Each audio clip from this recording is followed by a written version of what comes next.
Have you ever felt like no matter how hard you try, she's always the one in control, that every message you send, every compliment you give, leaves you feeling weaker, like you're an emotional slave to her ego? Well, I have some amazing news for you. The problem isn't her. The problem is that you put her on a pedestal, and it's not your fault. We've been taught that in order to win a woman over, you have to put her above her like some kind of trophy. But here's the key. It's not her, it's you. Yes, my friend, you. But relax, we're not going to get into drama or cheap power plays. Today I'm going to show you how to get her off that pedestal without yelling, without manipulating, and without becoming a bitter person. All you're going to need is a little bit of headspace, self-control, and a touch of Stoic wisdom. No childish tricks, gifts for real men looking for real relationships.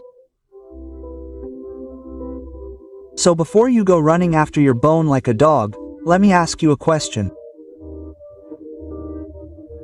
How many times have you felt lost, asking for validation as if your life depended on their attention?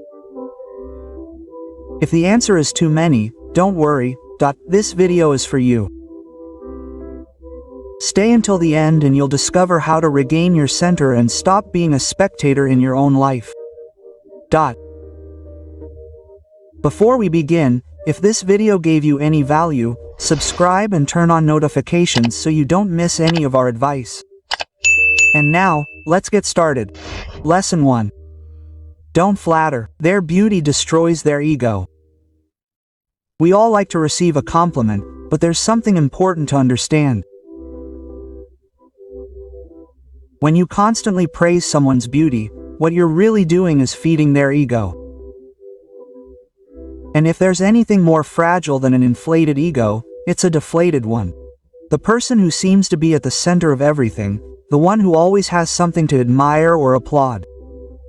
In reality, they depend more on those empty words than anything else. Why feed what's already overflowing? Don't get me wrong. We all have our days of wanting to be told we're okay, but external beauty is only a superficial part of what truly makes a person attractive. Beauty should never be the sole focus, but it's the one that gets highlighted the most. If you're always saying how pretty you are or how amazing you are today, what you're really doing is feeding an ego that the person probably doesn't even know how to handle. You know what the real power is here? It's not putting someone on a pedestal, it's keeping the lights off on their ego.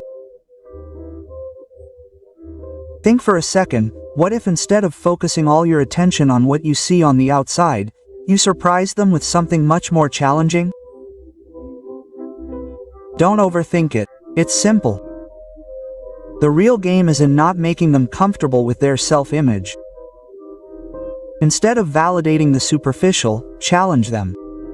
Or show them something they haven't even seen about themselves. That's what the great thinkers, the Stoics, do.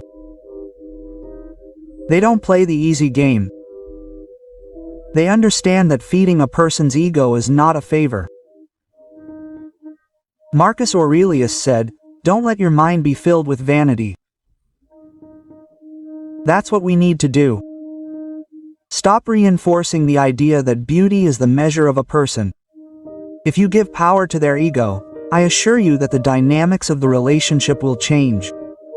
You start running out of cards because now everything you say is being filtered by that inflated ego. Instead of giving that person what they expect, start looking beyond the obvious.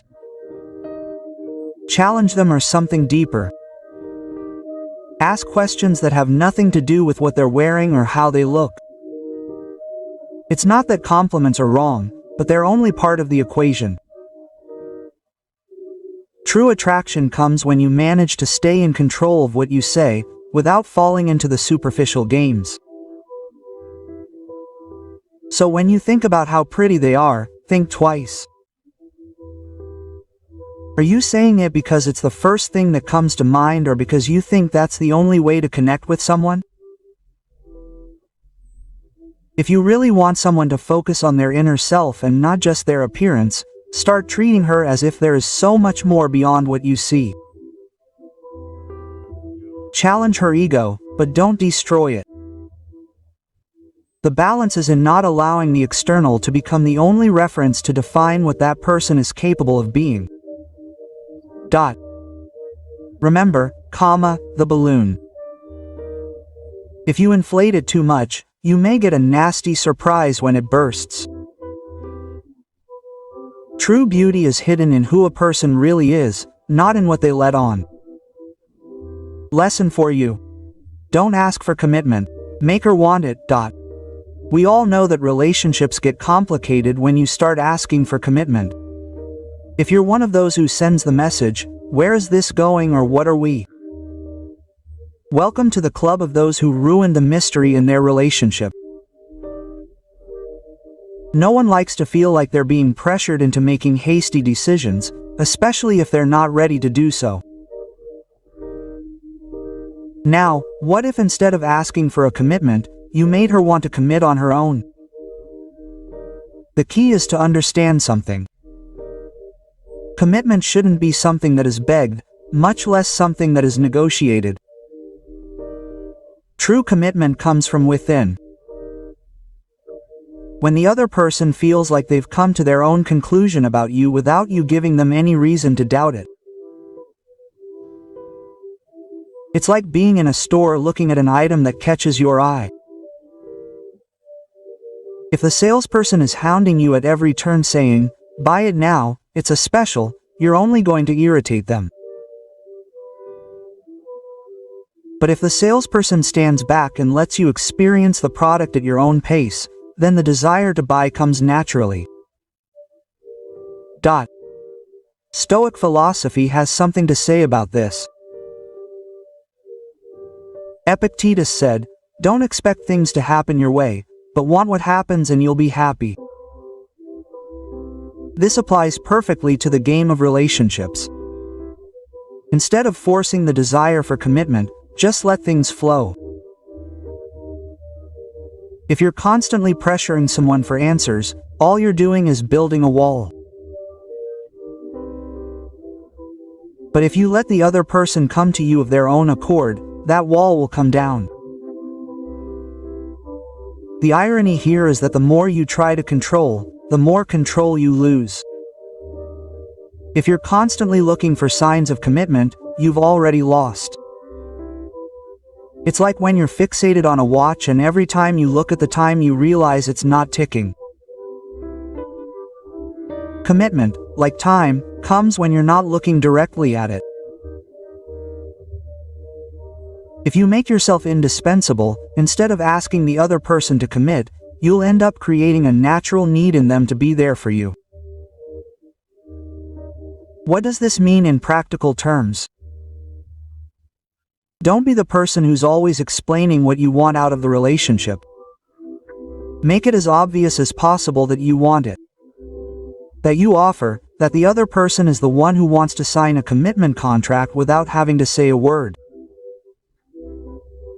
It's not about being mysterious or playing games, it's about having something so solid about yourself that no one wants to walk away. The key is to be attractive, yes, but in a way that inspires desire, not need. So stop asking, "What are we?"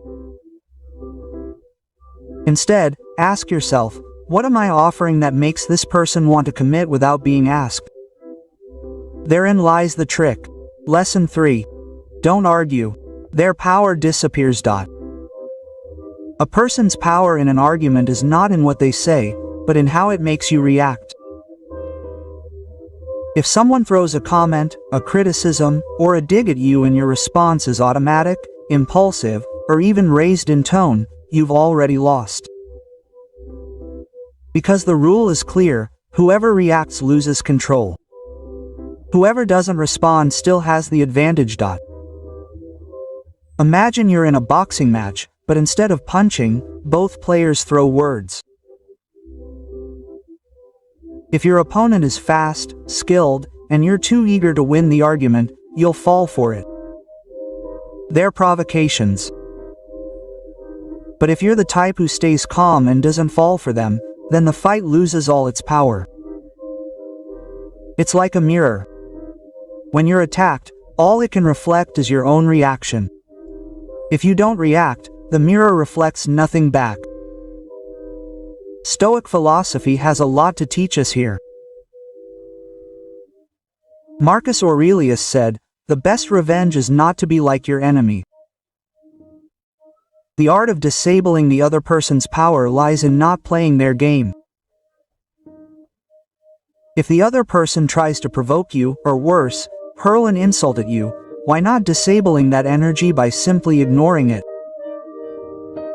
Let their words slide. Let them not resonate with you. This doesn't mean being weak, it means being smart. The irony of it all is that arguments often arise from ego, yours or the other person's. Every time someone attacks you, it's because they're defending something that makes them feel insecure. If you think about it, all those attacks have little to do with you and everything to do with the problem of the person throwing them at you. So why react to something that isn't yours? True power lies in recognizing that if someone wants to argue, what they're looking for is not to solve something, but to make you waste energy on something that's not worth it. If instead of responding you make yourself invisible, you let the other person carry their own weight. Imagine yourself in a conversation where someone throws a criticism at you and you simply don't say anything. You don't give them a chance to defend themselves or justify their attack. Silence and calm become your best weapons. When someone tries to engage you in an unnecessary argument, simply don't participate. Don't let someone steal your time or energy, not because you don't have something to say, but because you are the one who ultimately decides how to spend your energy. Someone's power is deflated when you fail to connect with their provocation. Remember, true control lies in not wasting your energy on battles that aren't yours, and that's what frustrates them the most. Lesson 4. Don't give away your time, make yourself missed. We all have something in common: time. The problem is that unlike money, we can't make up lost time. And here's the catch. When you make yourself too accessible, when you give your time away to someone who doesn't appreciate it, what you're really doing is selling your soul for nothing. Think about that. The more accessible you are, the less valuable your moments will be. No one misses something they have on hand like a 24-hour restaurant. At first it seems great to have the option, right? But after a while that food stops being special, not because it's bad, but because it's there all the time. The same goes for your time. If you give it away without reservation, the other person will see it as something that's always available. There's no thrill in immediate abundance. The key to making your time valuable is learning to ration it. If you let others take from you effortlessly, without cost, you'll end up drained and with nothing for yourself. But if you decide to make yourself a little more unattainable, to make your moments cost a little more, they'll awaken a need for it. This is not manipulation. It's simply understanding that everything has a price and time is the most precious thing of all. The Stoic principle behind this comes from Seneca, who said, "Do not waste what you have, for you will lose what you do not know." How to use. People only value what they perceive as scarce, and so your time should be treated with that same mindset. Don't give away every second. Make it earned. The moment someone values your time, they will begin to respect it. And more importantly, they will miss you when they are not with you. This also has a huge impact on your personal relationships. When you become constantly available, you not only diminish your value, but you lose the opportunity to build an aura of mystery. People tend to seek what they can't have, and not having you creates a desire, a need. And this desire, if managed well, can become one of your greatest tools. So, the action here is clear. Make your time something worth fighting for. Don't respond to every message instantly. Don't give in to every request. Set boundaries for yourself. Set your own space, and most importantly, make others feel like being with you is a privilege, not a routine. If you follow this rule, you'll see how people will start to see you in a different light. You'll no longer be the one who's always available. You'll be the one everyone wants to be around when they're not. And that's the kind of power that really matters. Lesson 5. Don't be impressed by their accomplishments. Change the game. It's so easy to fall into the trap of admiring other people's achievements. Everyone celebrates the one who's climbed the mountain, the one who has the fancy car, the one who has the perfect Instagram life. But the uncomfortable truth is that while you're staring at those great achievements, you're missing out on the one thing that really matters: changing the rules of the game. Here's the trick. Don't be impressed by what others have achieved, because often what we see are just the tricks of a system that's already designed to favor a few. Don't get me wrong. It's very easy to get caught up in someone's achievements when you forget that that very system was created by them, for them. And here's the best part. You too can be a part of that system, but not as a bystander, but as someone who redefines the rules. Doused. That's the Stoic principle behind it all. Epictetus in his infinite wisdom said, "It's not the events that bother us, but our interpretation of them." In other words, the fact that someone has achieved something that seems unattainable to you doesn't have to affect you. It's not the mountain that matters. It's how you decide to climb it. The achievements of others are merely a reflection of their ability to play the game by the rules that already exist. But why keep playing a game that's already set? Instead of getting caught up in their race, why not become the one changing the rules? Imagine for a moment that you stop being impressed by what others have achieved and instead focus on how you can create something completely new. That's what truly creates power, not adapting to the system, but altering it in your favor. Think of great innovators like Elon Musk, Steve Jobs, or even historical figures like Caesar. They didn't just stand around admiring what others had done. They realized that the game had rules that could be challenged, and instead followed the rules. They built a new board. Your task is very simple. Stop being a spectator and become a player. Don't just stand by and watch from the window while others enjoy the view. Be the one who changes the view. That takes courage, vision, and above all, the ability to not be impressed by what has already been done.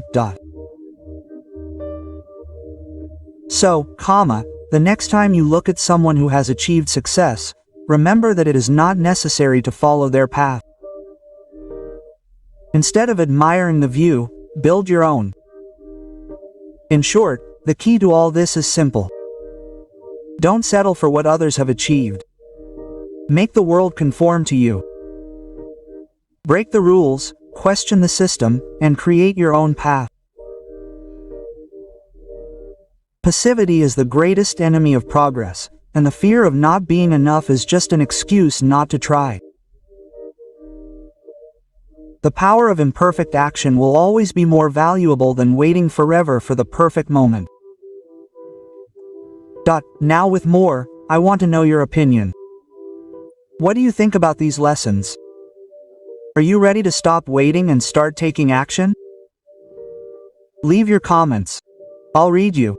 If this video has been helpful to you, don't forget to subscribe and activate notifications so you don't miss out on what's coming up.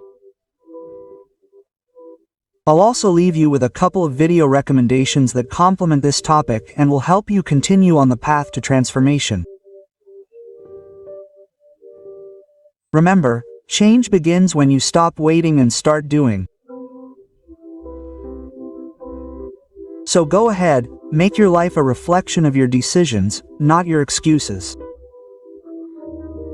See you in the next one.